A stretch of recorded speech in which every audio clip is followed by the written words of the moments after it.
that's similarly on an edge. Mm-hmm. And a lot of those people go off the rails. Yeah. And we lose them and their talent. And you've been able to not do that and been able to pull it back in and... Another luck stroke. You know, you gotta have luck in this world. Part of it's your genetic makeup, that's luck. And then what you do with it is also partly genetic, because hard work is genetic. The desire to do hard work, the willingness to work hard and be determined and not be turned aside, that's all genetic too. It can be altered and a little reinforced. But some of the people who had so much edgy promise, they died young. I mean, Lenny Bruce, Sam Kinison, Andy Kaufman in his way, sure. Freddie Prinze, John Belushi, Bill Hicks. Right. And it's just, I don't know, of course Bill had a natural disorder of his own, I think so did Andy, but it's not always behavior, but sometimes it's just genetic. But it's just that I think there's a degree of luck and intellect involved in giving up things that hurt you. The drug and alcohol thing, it seems to me, comes down to this. Drugs and these things are wonderful. They're wonderful when you try them first. They're not around for all these millennia for no reason. First time, mostly pleasure, very little pain, maybe a hangover.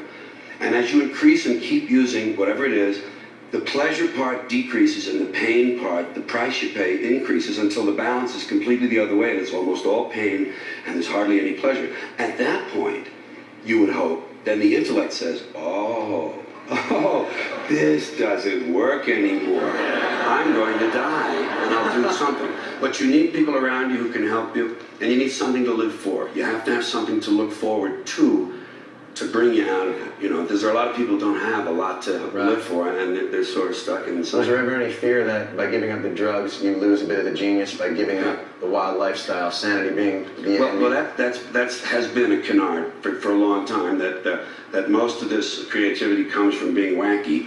And I'm sure there's a lot of truth in that, as far as just being plain old wacky. Where the drugs are concerned and alcohol, they do seem to open a window for you. They do seem to broaden the vistas at first. The thing you have to do is learn when, you know, it's like all these great writers who became drinkers.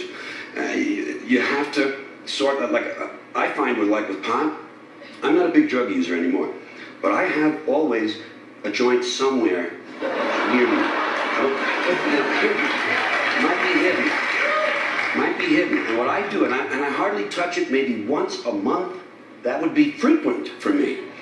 But when I'm writing something, and I write perfectly straight, perfectly sober, and I write a whole lot of stuff, 6, 7, 8, 9 pages, and I really pour it out, the next day, one hit is all I need now. One hit, and it's punch-up time. Time to get this thing going. And you do find, with that sort of judicious use, I find there's some value in it. But most of the things we use don't let you leave them alone. They don't. Pot does, thank goodness for that. Well, that's excellent. What? Sorry. You can applaud if you wish. That's more than fair. You can